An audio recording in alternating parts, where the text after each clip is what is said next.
If we can start, would everyone provide their names, their role in the film, and what drew you to work on this project? Great. Yeah, my name is Malakhai Schnell, and I'm a local actor here in Eugene, Oregon. I got to be part of the table read for this project. So I was brought in at an early stage and then got to audition after that point. And I was interested in it because it paid really well for stuff in town. And it was a really incredible script too.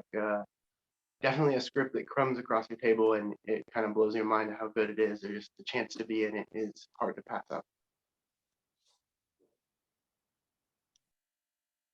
Evan, if you want to go next. Yeah, so my name's Evan Curby, but I'm known as Kirby. And I've been doing like some video-based work for a while, and I know Jarrett personally. He's the boss at my work. And yeah, in the film I ended up playing the drug dealer, which is just a small role, but yeah, a bad role, I guess. I mean, great gets job, the film Kirby. going though, right? Yeah.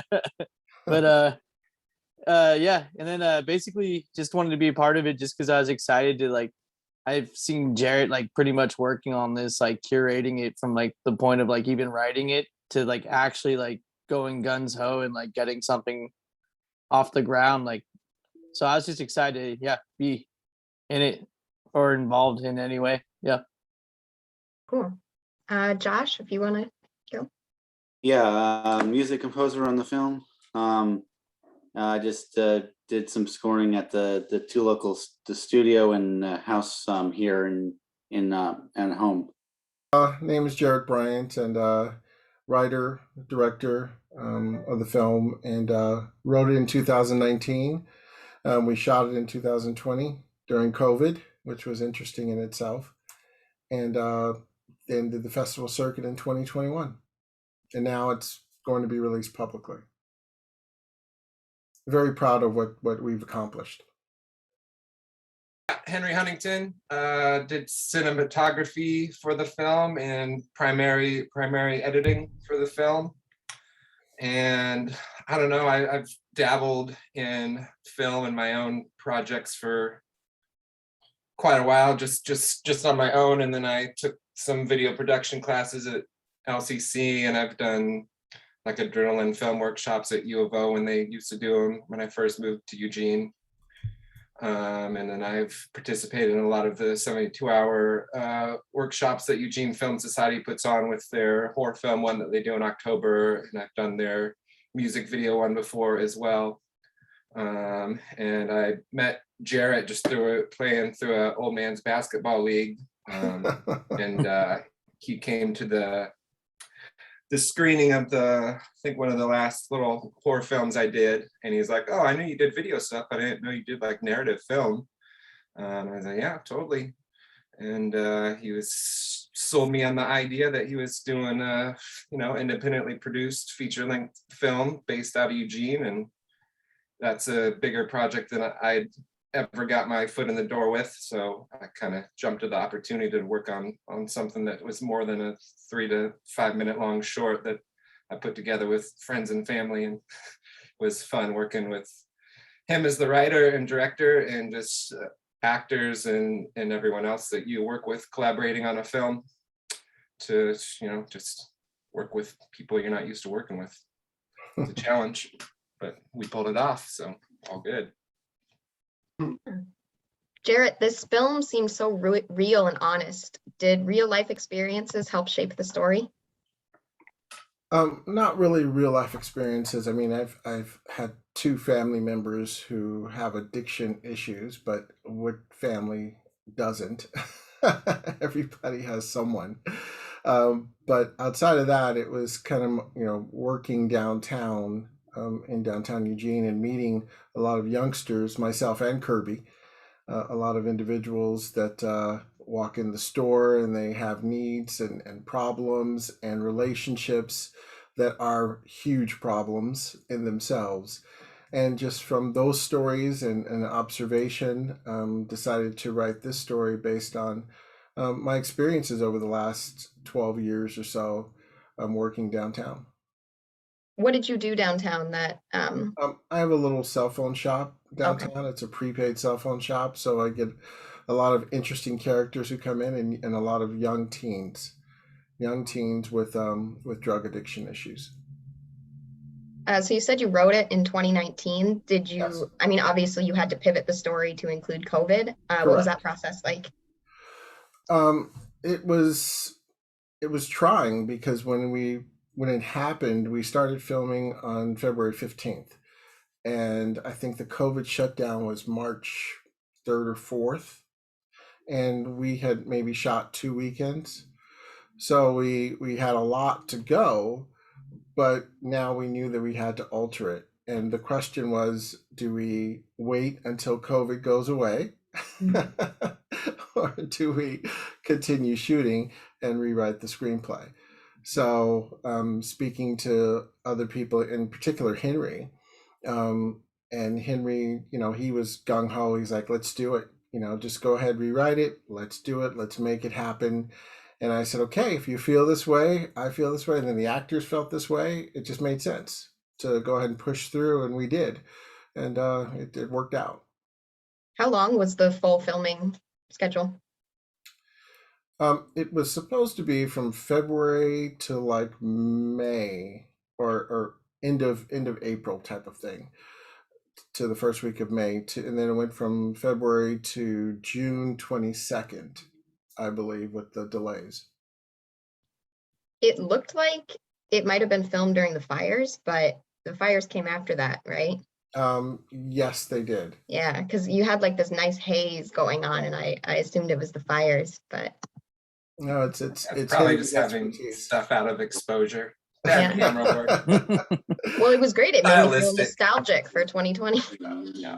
Well, it certainly is a time capsule. Yeah. Someone watching this film 10 years from now, they're gonna think back and remember, oh yeah, Mhm. that's what it was like. It was dead downtown. The downtown hipster Eugene character with the little dog, he was brilliant. Mhm. Anybody who lives in Eugene knows people like that. Was he inspired by anyone specific, or just an amalgamation of Eugenians? An amalgamation of Eugenians, just tied together. Same with Leonard, the mentally ill soldier, same type of thing. Clearly research was done in choosing locations for the film. What was that process like? How did you pick where to go, where to film? It wasn't all me, it was Henry as well. We both talked about it. He came up with some great ideas, like the bridge scene in the beginning of the film. That was Henry's location. I wasn't even considering that, and the trains down below, but it worked out perfectly. So we kind of jointly figured it out as to where we wanted to go. I mean, the script had certain locations picked out, but then there were other areas that we had to improvise. Henry, do you want to speak a little bit more on that? Yeah, I mean, a lot of it was, just me or Jarrett being around town and seeing spots that we envisioned doing filming at, and then me also kind of wrapping my way around how I would want to shoot a scene and factoring in a lot of the distractions and complications that you have to deal with when you're just shooting kind of guerrilla style. Like, I really didn't think the bridge scene was going to work, but I had never actually worked with lavalier microphones on shooting sets all that much. It's usually just more camera mounted or boom mic stuff. And I thought we were going to have lots of issues with traffic noise because we had cars like going right by us and the trains were rumbling out under us. But I think we were able to just pull it off to good effect, incorporating the sounds of the environment and still capturing good dialogue audio. But yeah, just kind of picking out gritty-ish looking spots of Eugene or aspects of beauty in Eugene. And I think that'll be one of the more fun parts for local people coming to see a film that's produced in Eugene and Springfield, just be like, up in there. It's kind of fun to see your local spots in a film. The main actors were so young and they took on very challenging and deep characters. How did they prepare for those roles? Well, we rehearsed quite a bit before we went to camera with Miles and Liv, and they were just so professional for 19-year-olds. I mean, we didn't have, correct me if I'm wrong, Henry, we didn't have any moments where they didn't know their lines. Even when I revised the script and made changes to it, they were still able to come in. And same with Nathan, Malakai. Oh, there you are, Malakai. I mean, Malakai was, he had so many delays with his, because, when you have to change, when we rewrote it and had to change the shooting time, we had to constantly change the schedule. And then I would send out the revised portion of the screenplay. And then Malakai and Liv and Maxie, and Malakai came in later, much later than we were going in the beginning, and they had to immediately learn their lines, and they were great, very professional, and they executed perfectly. Kirby, you played the drug dealer, a very important role in the lives of our main characters. Did you try to like channel any specific drug dealers from TV or anything to get that role? Not really. I was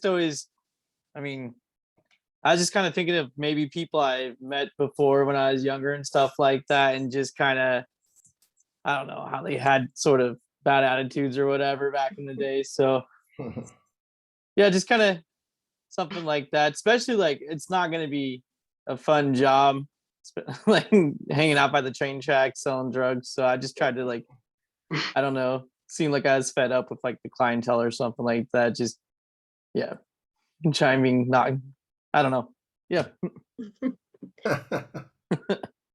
And Malakai, what was the most challenging part of playing Nathan? Well, playing Nathan took a lot of preparation just to see what it would be like to be somebody who kind of had continuously had their life go the way they didn't want it to. Like, he's a very capable person, and yet gets pushed to a lot of to do a lot of bad things and have a lot of bad outcomes for himself. So I mean, a lot of taking on the role was just digesting, like, what does it really feel like to end up in prison? What does it really feel like to go down that route? The most difficult thing probably was adjusting to the changes in the script and in the scheduling. Like Jarrett said, I got to film a lot of my stuff kind of late in the process, which was nice in a way, because I did have maybe a little more time to adjust. But then in some ways also a lot of the scenes that I had prepped for, changed almost entirely. So that part was a challenge to pick up and make the story work with this new version almost of the character. Yeah, Malakai did a great job. Great job. And as we know, the Washington Jefferson Bridge scene, every actor wants a good death scene. And he performed. Spoiler alert. That was a great Josh. scene. Yeah, that I was like a great that scene. That scene was great. It just seemed very real. Yeah, How it was shot and everything. We ended up filming that scene until the birds came out and the sunlight came out and home at the end of that one. Yeah, maybe we masked it a little bit with the music and the rain and thunder sound effects. But yeah, the birds were chirping. We had to get that done before the sun came up. And we had to call the Eugene Police Department just to let them know we were going to be out there with a fake gun and a knife.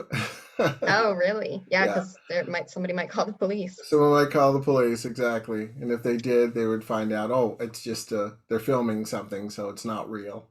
Especially right there by, because that was outside of Old Nick's, it looked like. Yes, right in the back alley there. Josh, the music was so intense and haunting. Can you talk a little bit about what inspired that? Yeah. So I've been using a music program called Reason, and there was a sound that I used for the haunting stuff. It was called redemption is the word for it, and it had some haunting sustaining notes. I did it on the piano at the studio and at home, just by the black keys. And So, like, that's when like the shadow people were coming for him. no, that's a sound effect, but the scene when with them at the park, that was there was some sustaining notes on the piano, just as two, it was like two couple notes on the piano with and sustaining stuff. That's how I got that. Right at the end of the film, the emotional scene at the park. Yeah. Yeah. Yeah, that was a good scene. My last question is about costume design. It was so detailed. Like there was one, I think it was at the scene in the park at the end, Maxie was using a bungee cord as a belt. What inspired those like subtle nuances? You know what? That was him. That was Miles. I think that's just Miles' actual belt, isn't it? Yeah. I think he did go with a bungee cord or something along those lines. But that was Miles, and he came up with a lot of his little ticks, like the eye and Wow. and the gestures. That was all him. That was all his back study, understudy, what have you, and really nailing that character. And Liv had her things as well, and Nathan too. Nathan, they were all just exceptional. I mean, I was really blessed and truly honored to have them as the actors in this film, including Kirby and including Josh as a composer, as one of the composers. Yeah, it's great. Of course, Henry, without question, Henry. It's great working with so many people that are adaptable and Yes. hard workers, and that all bring something to the table, and just makes it a whole fun collaborative process. Everyone was awesome. Yes. Yeah, it was beautifully done. I wish I could attend the screening on Friday. But that's all the questions I have for you guys.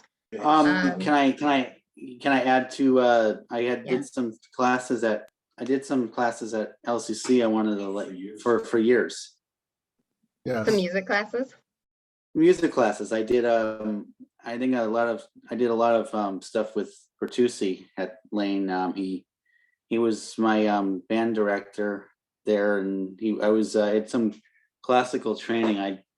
Classical and jazz studies I did at Lane, and that got me some really good stuff about composing, and I took music fundamentals to get the right feeling of chord structure for that scene.